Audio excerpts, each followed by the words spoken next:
गांव में आंधी तूफान आ रहा होता है। सभी लोग अपने अपने घरों से सामान कपड़े उठाकर अपने घर में रख रहे होते हैं। माँ माँ, बाहर आंधी तूफान चल रहा है, बहुत तेज बारिश आने वाली है।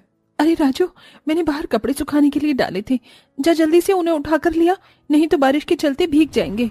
ओहो, इस बारिश को भी अभी ही आना था। अब मैं क्या करूं? छत पर तो प्लास्टिक की त्रिपाल भी नहीं लगाई अभी तक। राधिका ऐसा कहकर फौरन तिरपाल उठाकर लाती है और बारिश से अपने घर को बचाने के लिए उस तिरपाल को अपने घर की छत पर लगाने की कोशिश करती है। लेकिन ज्यादा आंधी तूफान की वजह से तिरपाल बार बार उड़ने लगती है।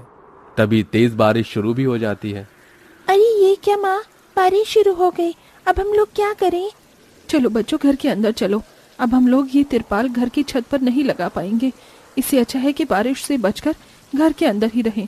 राधिका अपनी बेटी और बेटे के साथ घर के अंदर आ जाती है, जहां एक खाट पर उसकी सास लेटी हुई है।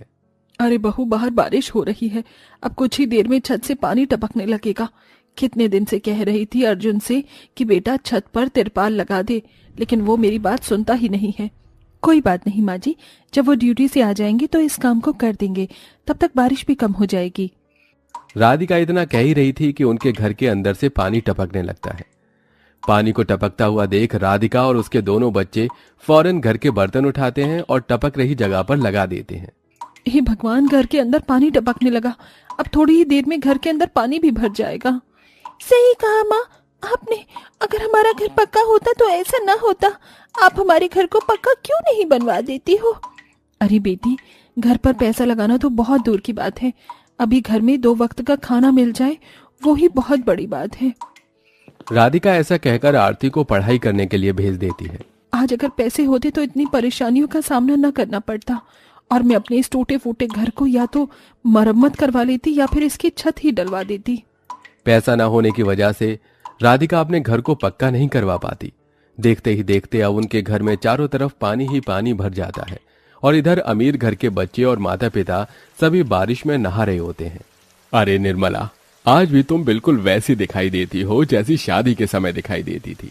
पहली बार जब मैंने तुम्हें देखा था तब भी तुम भीगी हुई साड़ी में थी और बहुत जोरों से बारिश हो रही थी। हाँ, सही कहा तुमने, मुझे भी बहुत अच्छे से याद है वो दिन। इतनी तेज बारिश हो रही थी और तुमने मुझे मेरे घर पर छोड़ा था। बस तभी से मैं तुम्हारी फैन हो गई थी। क्या बात है माँ जी, बाबूजी, आपकी बारिश तो कुछ कमाल की हिक थी। हमारी बारिश इसके आगे कुछ भी नहीं है। माँ मुझे बॉल दो ना, मुझे बॉल से खेलना है। मैं भी तुम्हारे साथ खेलूंगा। अच्छा बच्चों, ज्यादा देर बारिश में मत खेलना, नहीं तो बुखार भी हो सकता है। जल्दी जल्दी बारिश में नहाकर घर में आ जाना। मैं तो नहा ली, अब मैं जा रही हूँ। तभी विवेक मालिनी को रोक लेता है और उससे कहता है, अरे मालिनी, अभी कहाँ जा रही हो? अभी तो बारिश में भीगने का मजा आ ही रहा था। चलो अभी थोड़ी देर में बारिश में भीगेंगे। विवेक ऐसा कहकर मालिनी के साथ और अपने दोनों बच्चों के साथ बारिश में भीगता रहता है। इधर वो अमीर परिवार बारिश का आनंद उठा रहा था, तो गरीब परिवार के घर में पानी इतना भर गया था कि उन्हें बर्तन लेकर पूरे परिवार को एक साथ पानी घर से बाहर निकालना पड़ रहा था। कोई बात नहीं, सब कुछ ठीक हो जाएगा। कब क्या ठीक होगा? जब जब बारिश आती है हमारी यही आफत हो जाती है। जब पैसे आएंगे तो हम इस मकान को पक्का कर देंगे। राधिका ऐसा कहकर सभी का हौसला बढ़ा रही होती है। पूरा परिवार बहुत ज्यादा परेशान था। जब जब बारिश होती है तो गरीब लोगों के साथ ऐसा ही होता है। किसी गरीब की पक्की छत नहीं होती तो किसी के घर में सीधा पानी भर जाता है। शाम के वक्त जब अमीर बच्चे राजू और आरती को घर से पानी निकालते हुए देखते हैं तो उनके ऊपर हंसने लगते हैं। अरे ये क्या, तुम्हारे घर में तो पानी भर गया है। पता है हमारे घर में चाहे जितनी भी बारिश हो जाए कभी भी पानी नहीं भरता। हम पानी कब तक निकालते रहोगे? चलो खेलने चलते हैं। हम नहीं खेलेंगे, हमें ये सारा पानी बाहर निकालना होगा, नहीं तो रात को सोने के लिए जगह नहीं बन पाएगी। हाँ, राजू ने बिल्कुल सही कहा, तुम दोनों जाकर खेल लो। इधर सोनू और श्रेया बारिश में पानी से खेल रहे होते हैं तो इधर आरती और राजू अपने घर से पानी निकालते हैं, लेकिन बारिश रुकती ही नहीं। वो बहुत ज्यादा थक जाते हैं, जिसके चलते थोड़ी देर बैठ जाते हैं। अब तुम दोनों थोड़ी देर आराम से बैठ जाओ। मैं तुम्हारी मदद करता हूँ, हम दोनों निकाल देंगे सारा पानी।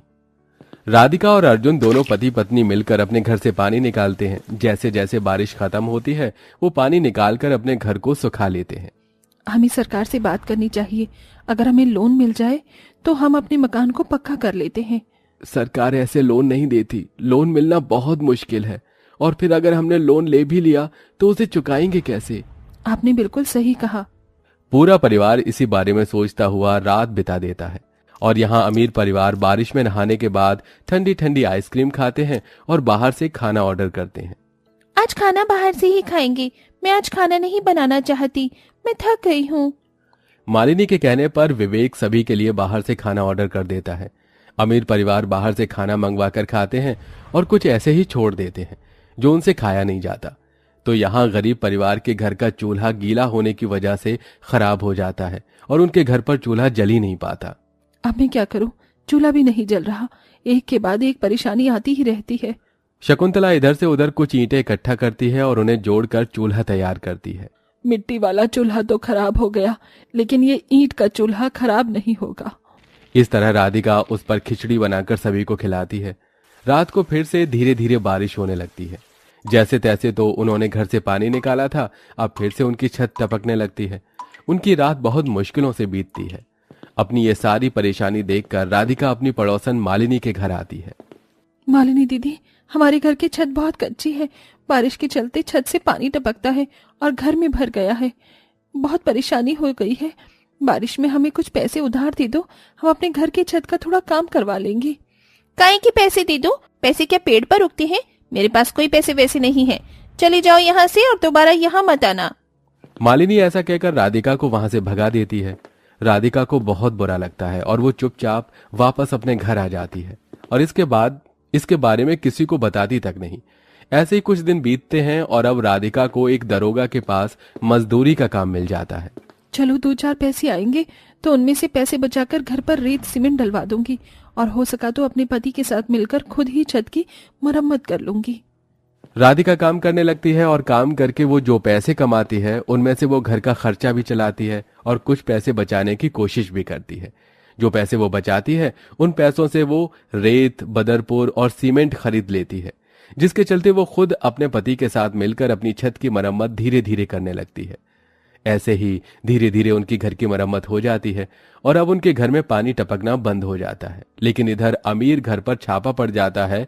जिस जमीन पर उनका घर था वो गैर कानूनी जमीन थी। देखो, अब तुम्हें यहाँ से ये घर खाली करना होगा। ये घर सरकार की जमीन पर बना हुआ है, इस पर तुम्हारा अब रहने का कोई अधिकार नहीं है। ये कैसे हो सकता है? सालों से हम यहाँ रह रहे हैं, ऐसा पहले कभी नहीं हुआ। तुम बहुत सालों से यहाँ बिना टैक्स दिए रह रहे हो, तो सरकार तुमसे और पैसे वसूल लेगी। इससे अच्छा है कि तुम इस जगह को ही खाली करके चले जाओ। ऑफिसर ऐसा कहकर उन्हें खाली करने के लिए कहकर चले जाते हैं। अब अमीर परिवार को अपना आलीशान घर छोड़कर बेघर होना पड़ता है। उनके सिर पर छत तक नहीं थी। उनकी ये परेशानी देखकर राधिका उन्हें अपने घर में पनाह देती है। अरे मालिनी दीदी, इतने सालों से आप हमारी पड़ोसन हो, अब आपके ऊपर इतनी परेशानी आई है तो अब हमारे घर पर आप रह सकती हो, कोई परेशानी वाली बात नहीं है।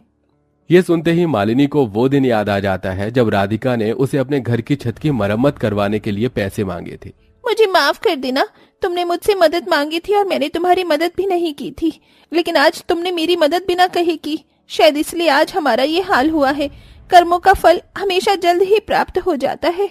शायद मुझे मेरे कर्म का फल पूरे परिवार के साथ मिला है। इस तरह मालिनी अपनी गलती को स्वीकार करती है। कुछ दिन वो राधिका के घर पर रुकती है और जब विवेक घर का इंतजाम करता है तो वहां से चली जाती है।